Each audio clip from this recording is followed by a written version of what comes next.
alaikum wa rahmatullahi wa barakatuh. My name is Sakariye Axmed Hassan and you're watching the youth show here live at somalicable.tv. This show is here to help, inspire and empower young Somali people to greatness. You can call in with your success stories. We would love to hear. Have you recently passed your GCSEs with flying colours? Have you had any university offers? We would love to hear that here at the youth show at somalicable.tv. Likewise, are you going through any problems that you'd like to talk about? Together, me and you and the rest of the Somali nation, we can have solutions to overcome these problems.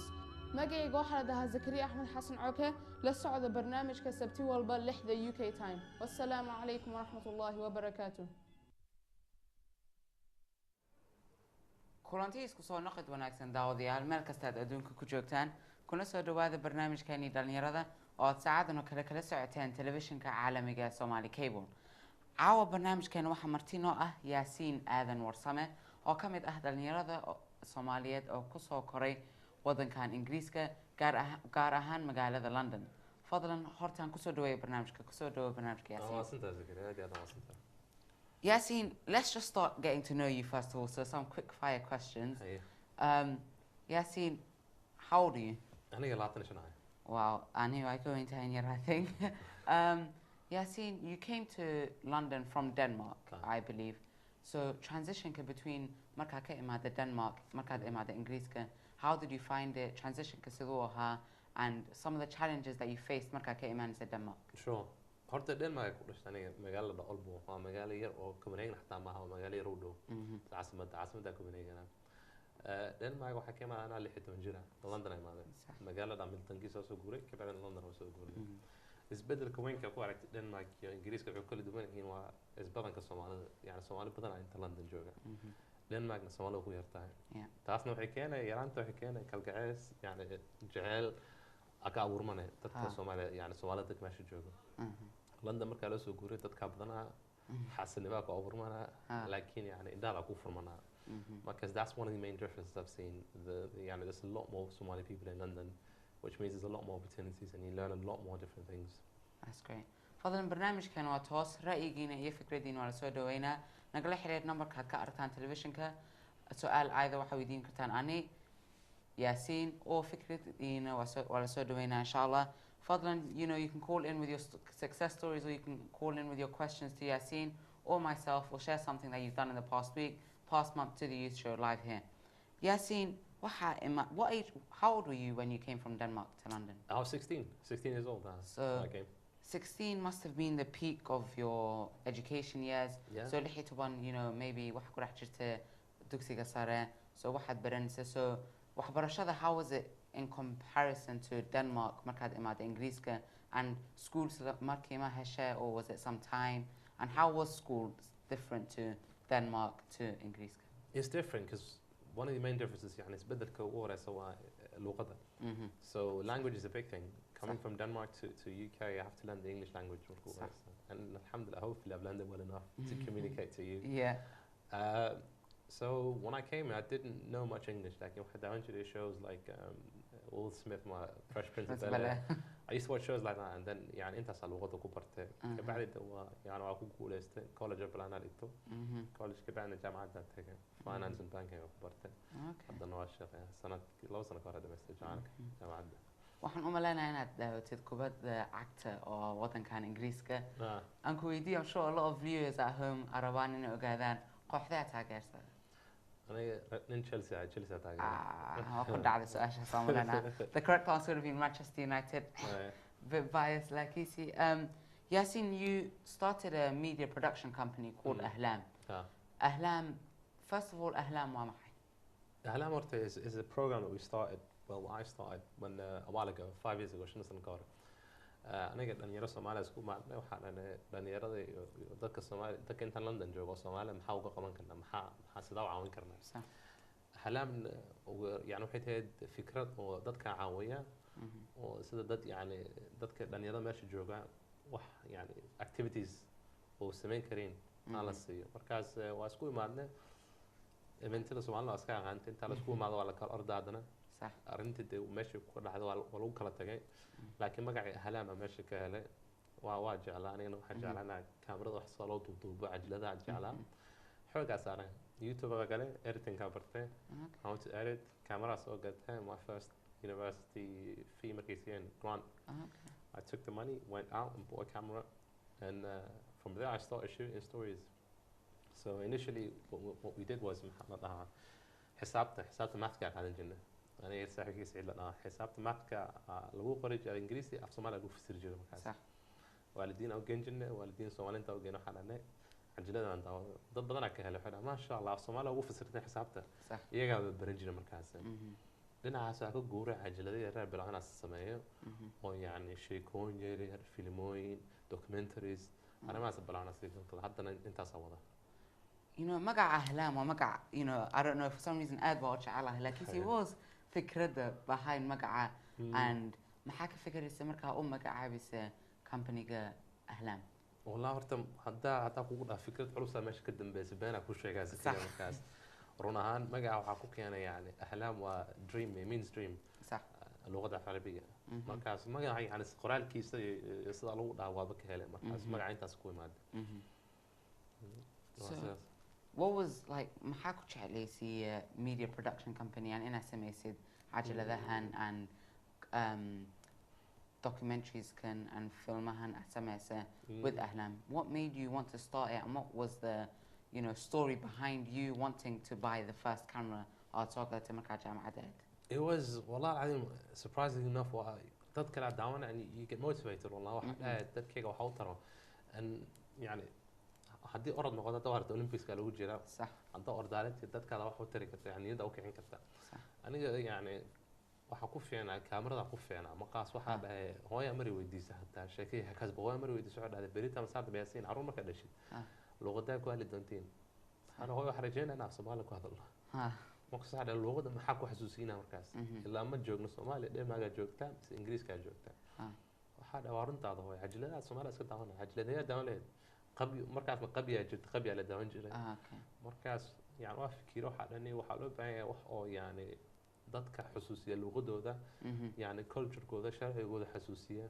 مركز أحلام يعني وحتى هاي نية دهان ماشي سكدالتها سيدا ضدك Somali دنيا Somali سيدا أوسو جدا يعني how do you give them something to hold on to whether it be videos عجلة some sort of reference دبعت إحنا نقول مركز when you don't have any يعني واحد مركز down cultural reference مركز الهند يعني والله كتا قف كلا أسكو أرك كتا image كاس كلا أرك كتا هذا يا رب بدنا نقول دعوة واللغة وكذا شيء Somali وواحد نذكره وأفهمه وننا نرسل عليه وكذا أسيقو حسب عني نواصل من كرا يعني ضد كويس كدويس لكن مركز كلا فوقيسي هذا دبعت ماشي كده حي ياسين دبعت بدن بهسطو دنيا الصومالية وقربها كسو كرتين so you know waxay ku soo koreen wadankan Ingiriiska ama meel kasta oo qurbaha joogaan way ku soo koreen so yani first language ka ku hadli doonaan essentially ma ahaan doonto af Soomaali waxay ahaan doontaa af Ingiriis ama in your case then Danish baa ku hadashay so schoolka markuu aada most of the time anigu wuxuu ku maqan yahay either schoolka ama wuxuu ku maqan yahay asxaabta very little time bula haystaa reerkiisa inuu and also reerkiisa markuu imaado it's difficult inuu cunuga kula hadlo hooyadiisa ama aabihiisa af Soomaali so walaalihiisa buu la hadli doonaa wuxuu dhihi doonaa hey how's school how is this af Ingiriis buu ku hadli doonaa so that's a problem and dhibaato oo haysato dhalinyarada Soomaaliyeed qurbaha joogaan so how can we essentially have a solution to overcome you know to get culture because mar waxa dhahaysaa you know Soomaali baan ahay marna waxa dhahaysaa British baan ahay marna waxa dhahaysaa Danish baan ahay so a lot of dhalinyaro what they think is they can't be all those three at one point so how can we as dhalinyaro Soomaaliyeed oo qurbaha ku soo kornay find a solution to overcome this problem that dhalinyarada Soomaaliyeed face I think runahaan wala saxaafada oo media it plays a huge part in that because hadda waxa jirta dhalinyaro xamar jooga Soomaaliya ajilada Shahrukh iyo Bollywood iyo xasida daawanay intaasna waxa ka barteen luqadda Hindida sorry yes qadka ugu horeeyaan galnaa insha Allah hello assalamu alaykum wa alaykum assalam wa rahmatullah magacaadi meesha ku soo helisay wala magacayga waxa la dhahaa Mursal Abdi waxaana ka soo hadlayaa Sweden Mursal ka soo hadlay Sweden maxaa la tacaawinaa kala qayb qaadatay barnaamijkan caawalaad ugu horeyn waxaan rabaa waxa jira gabay adigu waxaa tahay wiil yar oo maskaxda iyo aqliga ilaahay si dhanka fiican uga faa'iideysta dadkana ku saacida marka waxaa jira gabay aan kuu sameeyey wiigii hore aan rabaa inaan marka hore igala qayb qaadaysid adigana صح هذا خلينا كتابا ya هاي سودا ولا kahor intaana bilaabin codkayga sidee u maqashaan عودك هذا سفي عن باو مقلنا ولا okay waa bilaaba هاي hoyaala hoyaalayey hoyaalayey hoye hoyaala hoyaalayey hoyaalayey hoy sada gabayga waataanan sarin sabanadaydiye waataan salugoni siri suuqba maylahane waabataan kasoo foon la suurta gelimehe saableyda waataan ka jaray inaan sameeyaye hayeeshee adan kugu sumadaysa kakan wado hayeeshee adan kugu sumadaysa kakan wada zakariye nin saaxiibahoo saafiya tahaye sumcad aabbaha uu lahaayaad barsidataye ilaah baa siduu doona fala oon la saacidiine ilaah baa siduu doona fala oon la saacidiine sacaadada waxaa hela qofuu sama la doonaye taariikhdan siloon baan rabaa inaad sancaysaye ilaa soco waxaan soo sidaa maanso saafiyahe ila soco waxaan soo sidaa maanso saafiyahe zakariya nin saaxiibahoo saafiya tahaye dhalinyarada soo korahayaad silac ka dhowrtaye da'yarteenna surun baad u tahay meel sarayn sumcadiyo wanaag baa walaal qoorta ku suraane subxaankaan baryaynaa inuu camalka ku suubsho adduunyada intaan soo mariyo subax intaan joogay dhalinyarada sabankeena iyo saakay waxa jooga markii aanu sahan tagay inaan eego samahooda midaan kula simo kugu sifaa maan kusoo araage midaan kula simo kugu sifaa maan kusoo araage waxaad uga sarraysaahi waa saahidnimadiiye maasha allahu yeesakow sida tanoo sii waad markii aad socdaal gaaban iyo safar qorshaynayso sama celinta waxaa laga sugaa sikigi weynaaye wax waliba waxaa suurtagelin sabab ilaahaye tala saaro weliga walaal wuu ku sugayaaye tala saaro weliga walaal wuu ku sugayaaye horu socodka soomaalidiyo sama ku goobkaaga zakariye inaan ku qiraa saami bay tahaye sawdkii wanaagsani walaal waa sadaakhirooye sadaqada inay qayb ka tahay suubanayiriye sallallahu alayhi wasallam sadaqada inay qayb ka tahay suubanayiriye saxaafadu waxay door ku helisaa tan oo kalaye sabti weliba saanu ahaa waan ku suganaye haka seexan inaad waanisaa dhalinta soomaali kuna sabar wixii ka wajaha sama wadaagaaga seegi maysid aakhiro haddaad khayr samaysatide wax kastood samaysaba walaal saadan baad heliye samaantaada sii badi walaal saalix baa tahay waan soo sargoynoo tixdan waan sagootiniye samiicow ilaaho wada saabiroo jiraye adigay waxaad suubisaa wada saxnaadaane adigan sagiir iyo kabiir ku sujuudnaaye sacabada qofku horsadaad saacidaadide sacabada qofku horsadaad saacidaadide nugu soor cibaadada dunidu wayna sida tahay salligiyo salaadiyo allow nagu arsaaqsoonka sahayo allow nooga yeelsaadkii aakhirada waxsan baa ilaah laga baryaa lagana saadshaye ha ku siiyo zakiyo waxaad khayr su-aashabaye waxsan baa ilaah laga baryaa lagana saadshaye ha ku siiyo zakiyo waxaad khayr su-aashabaye سلام الله قول وعن ولا الهينا ولا سيو السلام ورحمة الله وبركاته. السلام عليكم. آمين آمين. همبالي مرسل أصوير نكسوعي. Thank you very much. والله وقبيقة أقوه هري أوليتريه. إيه وقبيقة أقوه في عن أوليتريه أنا. والله وكم هاتنت هيك بقاس مرسل. ووح عن داون دون هدوتي إن شاء الله يوتيوب ك رفيد كرين دون أنا إن شاء الله وحنسكت ضيا أنا فهمه إن بدن. إن شاء الله والله وحي أفهم ويدو نيوا إسكو جيران وإيصد وحي أفهم ويانا إن شاء الله النمبر كوحن كقاعدنا فرسمي قانها تلفزيون كصومالي كيبل وانكصوعنا إن شاء الله إن شاء الله حتى واحد جرا منصوين بدن هرو سمية جرو لكن قبل جماعة قبل يكله مركا إن شاء الله واحد أنت سك بدن مدن تاي ويل في عنا تاي إلهي أكو حفظي ولا آمين إن شاء الله سداس إن شاء الله ولا لها سداس وش شيء واحد في عن سداس وش شيء هذه هذا ما هذا مدن مرسل ونقصاع سويدن.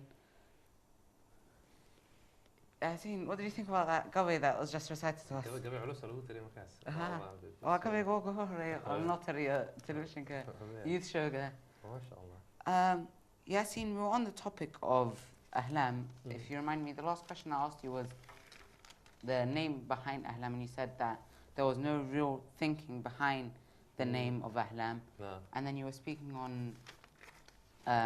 you were speaking about what made you want to do media and photography, and also how we can dhibaatada oo haysto dhalinyarada oo qurbaha joogaan about inay luuqadooda ku hadlaan and how we can have a solution for dhibaatadaas. Waa arrinta ka hadalna xigteed yani tusaale ahaan waxa ku soo qaado waxa dhalinyaro badan ay joogto oo Soomaaliya joogta xajlada hindida intii daawanayeen luuqada hindida intaas ku barteen dad kalena waxay daawanayeen filmo carabi lagu sameeyo carabiga intaas ku barteen saxaafada muhiimad weyn ay ku leedahay dhalinyarada isbedel weyn oo ka abuuri kara dhalinyarada intaan jooga Soomaalida waxa ku liidana saxaafad miscajilado mis filmo badan ma jirto oo aan ka dhaxay karno waxaan wax oo dhalinyarada ku saabsan mis tusaale ka qaadan karo صح ila shay kooyinka dhan la soo saaro waa shay kooyin oo waxna ku lahayn culture-kaada diintaada yani fahmadaada ma fahmo markaas waxa loo baahay dad xataa dhalinyaro badan hadii dad daawan waxa loo baahay dad badan inay yani saxaafada galin inay bilaaween inay yani ajlada la soo sameeyo media xoogana la saaro insha Allah. Yasin, to study photography, inadequate photography and media, do you think, you know, are the opinion كهذا are the رأي كهذا it's necessary مس قصب إنه يحقق إنه جامعات هذا إنه برضه photography. أنا يعني شخصيا كله كهذا كريم أنا واحد صومر يبنان كله صومر أسكبت معها. صح. أنا شخصيا وما أركين مهمة هي إنها الجامعات لو تجوحان. صح. أنا جا finance banking بجامعات كوسرت. صح. وحن وهابي تهد. صح. جعلها أنا كبرت وجعلها وحدا كاميرا صور شقية وحن يوتيوب وحنا كبرت. صح. مركز حوك بنانا كسارة شخصيا نعطوا أريد كهلة. يعني أسام ماليس كجارسينا أسام مالك كجارة يعني مالك كجارة لكن حب عن تقف إنه يعني جعل هنا ماشي كنت لكن واحد حدا معلول بسكول كبرت. حدا معنا لو دقة. هذا بجعل كاتي هم كذا. صح. واسد كوبدا وكذا. كوبدا هذا كل جا بروني قاعد كل جا بربرتين لأن يرى العياتي كوكل العياتي. ما بجعلانه لكن مرمر سكول هذا لوودا كوبدا كهلا أنا كبرنا. مرمر هو أذكر تاي إنه قف كله كوبرا واحد. صح. قلبي جري كم شخصيا إنه كم عدوان. reason كأما درتا reason ك behind why out or هذه ويدا is there a specific reason why out هذه ويدا جامعات to study photography or media rather than finance and banking, and also what was the reasoning behind inadequate finance and banking? Why out barta finance and banking as compared to other maadiyal oo Sure, jiraan jaamacadda college markaa u jira I was very good with economics and that was one of my favorite subjects صح waan ka helana and luckily enough I got a good grade in economics waxaa dhahay markaan yani daa berita saacad shaqoon baa la galaya meesha ku fiicantii oo meel yani shaqo ka bilaabi kartid xisaabiya manood mise qof oo finance iyo bankiga dhinacaas ka shaqeeya manood صح jaamacadda gale jaamacadda ku bartay waa jecla aad iyo aad u jecla welina waa jecel yahay yani wax isbedelay maaha markaa jaamacadda sanad koowaad markaa ku jiray mise ka hor xataa cajaladaha jecla youtube ka fiirin jiray waxa la soo daayay cajalad Soomaali hadda la soo daayay waa daawan jiray xalay jir profeer ma sha Allah cajalad fiican meesha lagu soo duubay qabi daawan jiray cajalad kale daawan jiray markaas yani hobby ahaan ay noqotay hadda wali waa shaqo isniinta ilaa jumcada wali shaqadii waa wada laakiin weekendka waqti yar markaa helo arrintan xoog saaran waxa dhaabal sheekooyin kale meesha ka abuur sheeko cusub qor mise xaysiisooyin sameeya cajalada yar documentaries yar meesha ka sameeya markaas waxaan waa shakhsiyan wax aniga ka helo waaye haddana dhalinyaro daawana yani inaa isku riixdid maaha wax oon yani awoodi karin tartiib hadda arrinta ka heshay xoog saar waxa baro kabacdina ku shaqaysa insha Allah Yasin waxaan ku haynaa question oo Facebook ka soo galay oo Axmed Yusuf ku weydiiyay wuxuu yiri what was the main challenges that you faced while attending university in England having come from Denmark so dhibaatada oo ka hor imaada jaamacadda markaa ku diganaysa Ingiriiska seeing as aad ka imaada wadan kale Denmark luqadda was a big challenge luqadda maaha luqadda kaliya lagu hadlo ilaa qof walba Ingiriisi haatan aduunka baada weydiisay Ingiriisi waa lagu hadli karaa صح يعني challenge ugu weyn wuxuu ahaa aan fahmada luqadda waxa xasuusta diyaaradda markaa ka soo degay Stansted Airport markaa ugu horeysay markaa meesha soo galay aan agta passportkayga siiyay markaas markii soo celiyay waxa thanks you love thanks love igu dhahday aniga shaki galo waxaan naagta ma jeceshahay mise yani love xagee ka imaatay waa fahmada luqadana la fahmo waa marmar markaas yani Ingiriisi dad badan ku hadli karaan laakiin culture-ka isbedel weyn ku jirta Ingiriisi markaas fiican markaa u galatay ka markaa fahmay aan arkay inay jaamacadda liftigiisa waxay hor u aqaaneen intaas ku bartay markaas kaasa challenge-kayga ayaga lafkooda waxa weeyaan saaxiib oo kale thanks saaxiib ama saaxiib ani love waxa kala wada love laakiin waxaad u muddo jacayl question kala ka soo gala Facebook Yasin Samira Mahmoud oo dhahda I want to study media studies in sixth form however my mom doesn't want me to how can I be able to persuade my mom to let me do this because I do not want to do the subjects that she wants me to do so waxay rabtaa inay dhigato maadayaal kale she wants inay dhigato maadada media studies-ka iyo photography-ga laakiin si hooyada Soomaaliyeed waxay ku dhahaysaa gabadheeda media maxaa ka fadhisaa media waa waxna orod dhigo maadada science-ka maadada xisaabta maadada Ingiriiska so waxay ku weydiisaa sidee baan u sheegi karaa hooyadeyda inaan rabo inaan dhigto maadada media iyo photography horta dhigitaanka waa hal wax shaqayskana wax kale صح haddii Samir rabto inay ku shaqayso saxaafada iyo inay media barato iyo waxaan inay si fiican u gasho cajalad badan ay jirto YouTube lagu baran karo waxaan yani wax oo qaasatan ahaan school loo dhigo يعني wax badan wax technical school oo ku baran kartaa laakiin wax badan YouTube waa ka baran kartaa hadda information waa kana cajiladan hadda la duubaa YouTube la soo saaraa Soomaa wax badan ka baran kartaa YouTube waalidkan yani cabsi ku jirta marmar markuu dhaca dhalinyaro oo wiil asigoo dhalay haduu dhaho orbaah waxaan baro maadadan baro yani wuxuu ka wada jecel inuu ku wada waalidka wuxuu dhahay wiilkayga wax fiican oo rabaa صح laakiin cunuga haduu dhama baranayo bas waxaan maribina sameeyo taas laftigeedu adag tahay haddii Samira qabto media inay pursue garaysid yani had YouTube ka barato cajalada YouTube waxa ka samayso haddii jaamacadana iyo iskuulkeeda waxa ka sii wado labada waa la isku wada karaa ana waa isku wada great example in front of us isku wada Yasin a question on why is Somali representation of media so important that's a good question Sakariye and the reason why it's so important no one represents us Somali representation and when it comes to filmmaking storytelling a lot of these visual contents or YouTube characters the TV characters are not created by Somalis a few of them are mashallah and there are a few individuals who are pushing that and getting in there like there's a quote I want to share with you the narrative will always be controlled by the hunter until the lion learns how to write pause يعني qofka hadda keligaad waxa aqaanin sida loo sameeyo mis hadda fursadda keligaad haysanayn qof kale baa ku wada waxa loo baahan yahay dhalinyaro badan haddii aqaanin media sida laga shaqeeyo iyo cajalada sida loo sameeyo inay qaateen inay arrintaa duubin mise inay sheekooyin keligood soo saareen ilaa berita ma saacdan generation karaan ugu xiga generation kaasna reference ma laha sheekooyin ma laha anaga qabya ku soo kornay dadka ugu xiga wuxuu ku soo korayay markaas waa sidaas Yasin, you released some documentaries on Ahlam. Waxaad soo dhigtay YouTube-ka some documentaries such as the Yasmin Umar stories I'm aware. Daawadayaal waxaan rabaa inay la daawataan ani iyo Yasin documentary-ga oo ku saabsan Yasmin Umar story.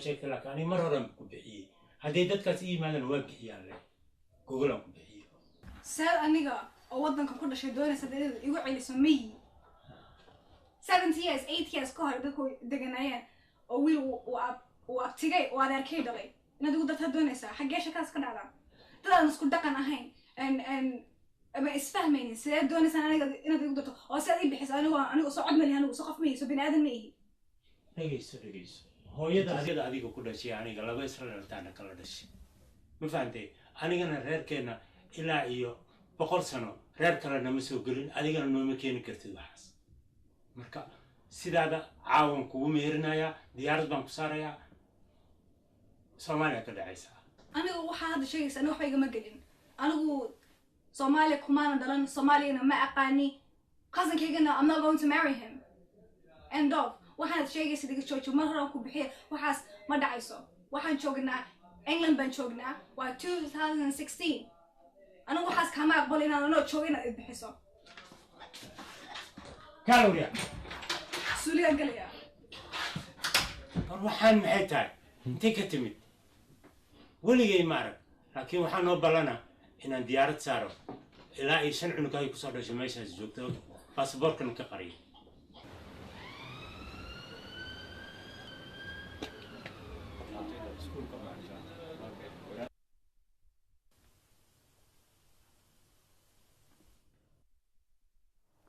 Yasin, that was a short clip on the Yasmin Umar story and Dawane. Wuxuu clip yar aan ku daawanay from the documentary Yasmin Umar. What was the reason, you know, that Yasmin had markii la hadlaysay aabaheeda that some of the problems, major problem oo dhalinyarada oo qurbaha joogaan that they face oo kasoo hor imaado oo kale hadii rabaan inay guursadaan qof kale dan aabaha ama hooyada, you know, they grew up in different culture, dhaqanka Ingiriiska oo cuniga kusoo koray is different to dhaqanka oo aabaha kusoo koray iyo hooyada. So isku hor imaanayaan and they're going to clash at one point. So what was the main reasoning behind documentary guys and how the topic of the marriage came up? So this was a short film. It was one of these short films that I put on YouTube, which أحلام أنا بارك كلام أحلام on YouTube. So يعني فكرة وحي معناتها how do I tell a story؟ أو نيرك هلا لكن والدين تلتي وصل قلنا شيكوين كا. صح. تاسنا مركز واحد فكروا حنا شيكوين أو نيرك كم غلاء يعني جوركا شيكوين. ضد كمرك على رادين أقف كورسه يعني والدك على الرادية لكن بناك كل قف كورسه رادية حتى. صح. مركز شيكوين بدنا عم مغلاء قف بدنا يجي شيكاي شيء كذا وقرن عجلة تقص يتوب بها مركز يعني عجلة داون معها قاصة عن يعني حل شيء وحل قصة قال لك هو experience بدنا نطب بدنا يجي شيكاي عم مغلاء عجلة واحد قارن يعني واحد سؤال. Okay, so topic قبيل عن قبيلة ماذا؟ How did that come about in Ahlam's video of Yasmin Umar story? And also, if you could explain to us the Yasmin Umar story, as we saw a short clip on it due to time. Sure. Casey, if you can explain to us in brief what the Yasmin Umar story is about and documentary Sure. So the story, يعني مهمة القبيل. One of the reasons why قبيل is the main topic in the story is because قبيل حتى وحى والدك على هذا الكلام. يعني قبيل ما أرين أو يعني سعادة والدك على هذا الشيء. قبيلة أنا حتى هي يعني وين اللي بعدهم بدن يعني لأن Somali كجيرو. What's the difference? Sorry, Yasin. Difference كوامة between قبيل and قبيلة نما and قبيل. Because the two words they're very different. So if you could explain to us what قبيل معنيه سوامة حي يا قبيلة نما معنيه سوامة حي. قبيلة ده يعني وقف كمركو استمارة يعني. When he's using what he is. وحكي يعني مركو استمارة ده وحن بهاي. قبيلة يعني قبيلة دي سو استمارة مكاس. قبيل واحد يعني واحد كله لطوع والد كذا وحنقول على قبيل كاس كلام نقول لكن قبيلته أو واحد يعني استماري سؤال سد قبيل كذا كافي So you're discriminating. رئيس معاذ كله صح مركز أساس صح مركز إنا كو يعني شيء كذي ياسمين عمره كو سؤالنا شيء ياسمين عمر واحد تيج شيء أو يعني حاجة قبل عن الشيء أو يعني قبل كو سابسن دبعت هذا قبلين كمرين حتى the troubles that she goes through as a girl how does she find a husband and if she finds a husband how does she validate that husband to her dad and that was يعني the story that we put together that was pretty much it and that's how we came up with the Yasmin and Amr story. Okay. Yes, seeing you know the editing behind the video, so awesome as a video guys. The Sidal daughter was very like fantastic, was very brilliant as to how you edited it. But you didn't really start out like that, did you? When you first started Ahlam, you started with trial and experiment. No, so talk us through that phase of how had the Yasmin Umar story, the way you edited it, and how Ahlam has become, and how Ahlam's evolved from the time that it was produced in 2010. Sure. So يعني if you look at some of my first videos, they're very bad والله. Very bad, and that's me being honest. runtaa fiicane. عجلة لكن مركا برتي يعني سida lagu sameeyo YouTube marka ka barto عجلة badan ay tijaabiyaan sameey markaas I've learned a lot since those حتى and you learn more each video as it goes along the more I've learned يعني you see it in the work so I have a community on YouTube inshallah every time I put a video I'll have a comment below and let me know what you think and that's for me to get better أنا wax ka barto waan alla codku xumaa kan next video codka يعني si fiicna si color ka too much ku turto color ka si benya أنا كبرت يجن مش فايدة استيل. مركز أساس is a two-way relationship right? صح.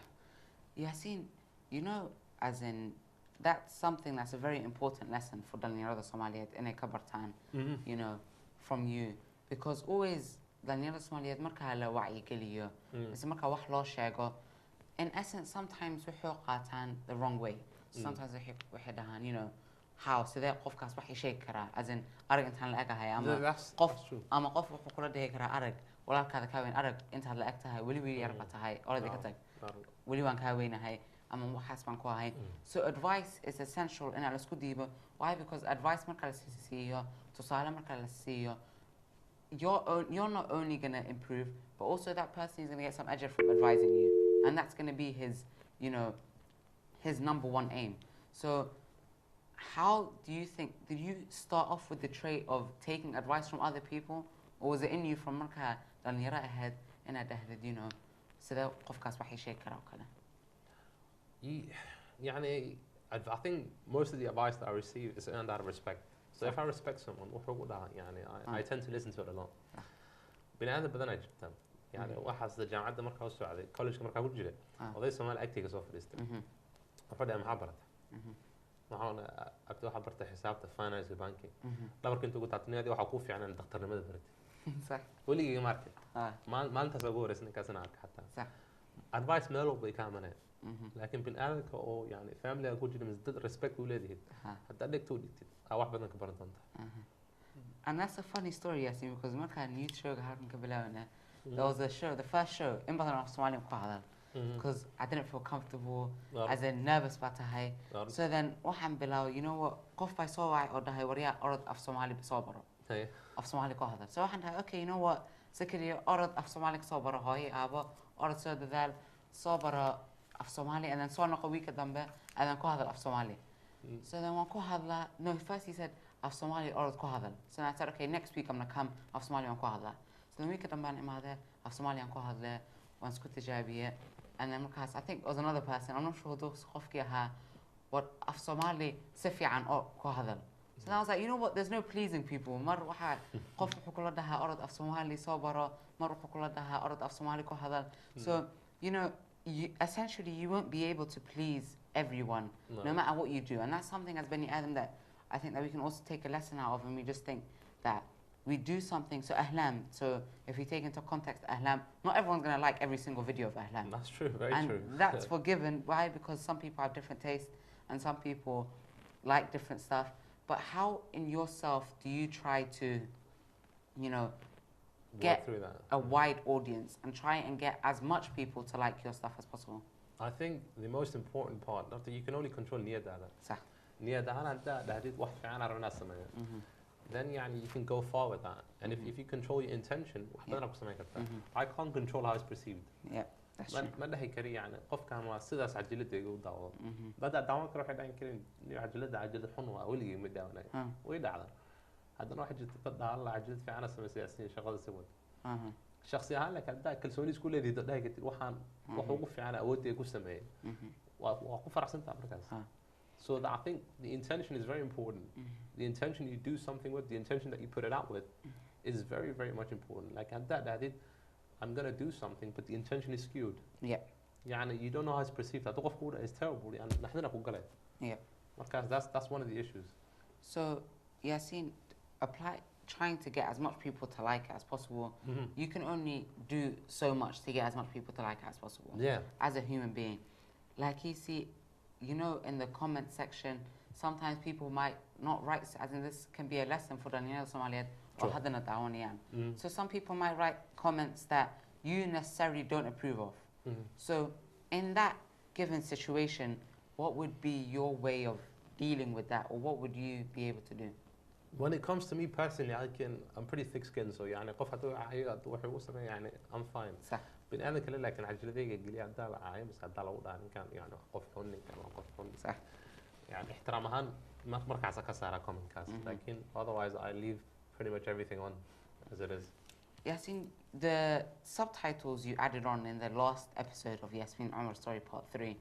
What was the reason behind adding on that subtitles and trying to think? Does that come under the that comes under her. So obviously يعني dad badan daawada cajaladaha and dad badan inay tusti waaye markaas one of the reasons for me putting the subtitles on waxa yar ingiriisi cajalada daawada but I really like the video laakiin ma fahmi kari waxa ku hadlaysan waxa waa cajalada soo socota insha Allah waa tijaabinana af ingiriisi ku bedelo subtitles ku bartay ma ogay sida loo sameeyo intuu ka bartay waa tagay subtitles oo lagu sameeyo gadaal ka bartay waa soo saaray Ahlam has been going on hadda wuxuu socdaa 6 sano azamwa 2010 bilowda.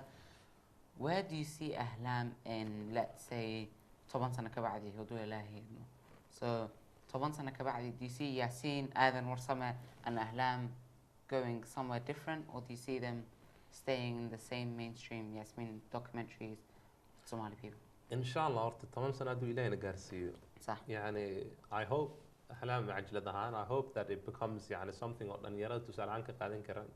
waxoo yani TV laga tuso waxoo barnaamijyo qaasatan ahaan la sameeyo yani waxoo dhalinyarada wacyi sameyn kara like hatta liftigu inspiration siin kara oo yani dhahdo alla waxaan waa ka helay waxaan barnaamijkan daawana berita masaad mise jimcada oo kale barnaamijkaas soo gala waxaan rabnaa daawado waxaan rajeynayaa insha Allah ina yani media oo dad Soomaali loo sameeyo dad Soomaali daawan kara ina ka abuuro the next 10 years insha Allah duu alla idmo. Is there any other projects or hadda u socda Ahlam and project or adapted in SMS, so any other films, documentaries, sure. or so behind it. If you could give us a sneak preview, a sneak inside information to you to look at the onion. Inshallah. So currently, inshallah, Eid hadwala idmo Eid. There will be a film coming out, inshallah, film done or يعني Somali وهلا. صح.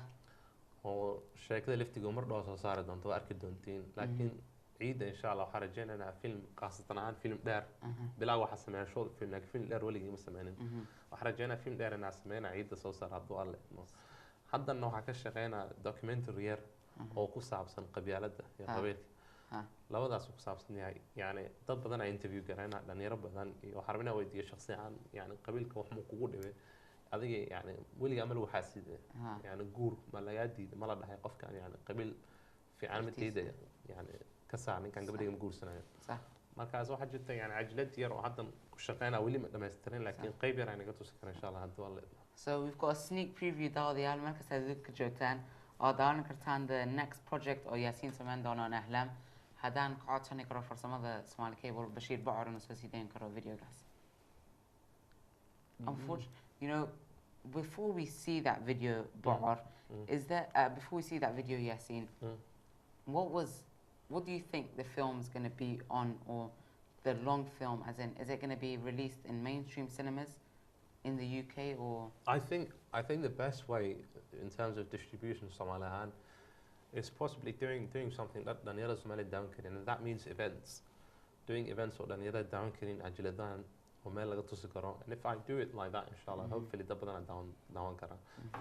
ان شاء الله in the future ورجعنا اجاد انا يعني السينما هالمره عجلت لو صار او فيلم سومالي قف سمين صح لكن ان شاء الله يعني جنجرة لفوله ترتيب طلاب كلا وحدة صح مركز ان شاء الله تاسنا ورجعنا صح unfortunately due to technical issues the video هذا لما صار كرا لكن سي ياسين I just wanted to ask you is there any advice that you have for دلنيرات الصوماليات مركز تأيدون كجوجان it can be generic advice it can be advice based on واحد أدي صومرته or it can be whatever advice that you want it to be based on. I think advice is a very dangerous thing to give because قف world has his own journey and one advice can maybe lead someone down the wrong path. صح. I think the best advice I could give is trust yourself inshallah and anything you're unsure about make sure you find the correct sources to seek out knowledge. I think this media thing it started out with me stumbling over YouTube videos and that's how I developed that interest. Especially when you're young because it's very easy for you to go with the wind and kind of get nervous and not hold your ground. Yeah. But be confident when you're young and try as many things as you can. وهاجاك داوديال أنت حسين حلقنا عن جوجنا كسر قبينا وحن ما هاد قاره وعلنا مرتضى برنامج كان عاوي ياسين آدم ورسامة. Thank you very much Yasin for joining us today. تانيس أرق مقال دم بهدوء برالك النقطة وحن دمانتين إنك كتجنا سدا ينبتقليو والسلام عليكم ورحمة الله وبركاته. Assalamu alaikum wa rahmatullahi wa barakatuh. My name is Sakariye Axmed Hassan and you're watching the youth show here live at somalicable.tv. This show is here to help, inspire and empower young Somali people to greatness. You can call in with your success stories. We would love to hear. Have you recently passed your GCSEs with flying colours? Have you had any university offers? We would love to hear that here at the youth show at somalicable.tv. Likewise, are you going through any problems that you'd like to talk about? Together, me and you and the rest of the Somali nation, we can have solutions to overcome these problems. مقعي قوحة لدها زكريا أحمد حسن عوكة لسعود برنامج كسبتي والبا لحظة UK time. والسلام عليكم.